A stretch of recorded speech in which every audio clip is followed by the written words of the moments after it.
समझते हैं कि लड़कियों की एक पंक्ति में राधा का स्थान बाएं सिरे से 13वां है। ठीक है, कौन? राधा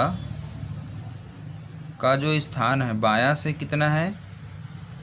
13वां है।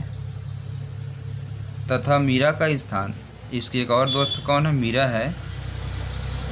ठीक है, का स्थान दाएं से कितना है? 16वां है। अब यदि ये दोनों अपना स्थान परस्पर बदल लेते हैं, ठीक है, मतलब राधा यहाँ आ जाती है और मीरा यहाँ आ जाती है, ठीक है, तो मीरा दाएं से 18वें क्रम पर आ जाती है। तो ऐसा करने से जो मीरा का मान जो है वो कितना हो जाता है? दायां कितना हो जाता है? 18वां हो जाता है। ठीक है, आ जाता है। तो बताइए कि पंक्ति में कुल कितने व्यक्ति हैं? कुल कितने व्यक्ति हैं, है ना? तो चलिए हम निकाल लेते हैं। अब यहाँ से इसका जब बदल लेंगे तो बाएं से जो स्थान चेंज हो जाएगा वो हमको पता नहीं है। अब इसको हम दो तरीके से निकाल लेते हैं, है ना, कि हमको दो मान चाहिए रहता है। क्या क्या दो मान चाहिए रहता है? कि कुल विद्यार्थी की संख्या बराबर क्या होता है? L2 प्लस R1 माइनस 1, है ना। तो कुल विद्यार्थी की संख्या n बराबर, अब यदि R2 को लेते हैं तो हमको L1 को लेना है, R1 को लेना है तो L2 को लेना है, ध्यान रखिएगा, है ना। अब ये R2 है तो R2 के साथ क्या लेना पड़ेगा हमको? L1। तो ये दोनों मान दिया हुआ है ना। तो क्या हो जाएगा? L1 plus R2 minus 1। यहाँ से हमको मिल जाएगा कुल विद्यार्थी की संख्या। तो L1 कितना है? 13, और उसका R2 कितना है? 18 माइनस 1। ठीक है, तो ये कितना हो गया? 12 और ये 18। इसको प्लस कर देंगे तो कितना हो जाएगा? ये हो जाएगा, ये हो गया 30, और ये 10 40। ठीक है, ये कितना जाएगा? 30।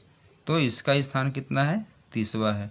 मतलब कुल विद्यार्थी की संख्या कितनी है इस पंक्ति में? 30 है। ध्यान क्या देना है हमको कि दो दोस्त हैं, है ना। राधा पहले बाएं से उसका स्थान था तो दाएं से इसका मीरा का बताया जा रहा है।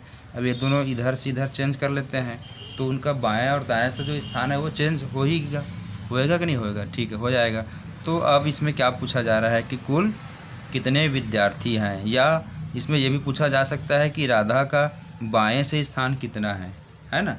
राधा का बाएं से स्थान कितना है, इसको भी पूछा जा सकता है। तो उसको भी हम निकाल सकते हैं। कब? जब हमको कुल विद्यार्थी की संख्या पता चल गया है तो यहाँ से राधा का बाएं से हम स्थान ज्ञात कर लेते हैं। जब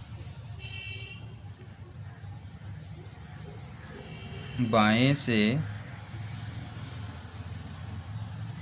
स्थान, ठीक है, स्टार्टिंग में वो दिया हुआ था, है ना, कि उसका बाएं से स्थान कितना है, लेकिन जब वो एक दूसरे से बदल लेते हैं स्थान को, उसके बाद ये पूछा जा रहा है। ठीक, तो हम क्या जानते हैं कि n, अब जो ये पूछा जा रहा है n, तो अब क्या लेना है हमको? 2 के बाद ये R1 को लेना है, ये ध्यान रखिएगा। ठीक है, तो कुल विद्यार्थी की संख्या 30, ये L2 पूछा जा रहा है ना।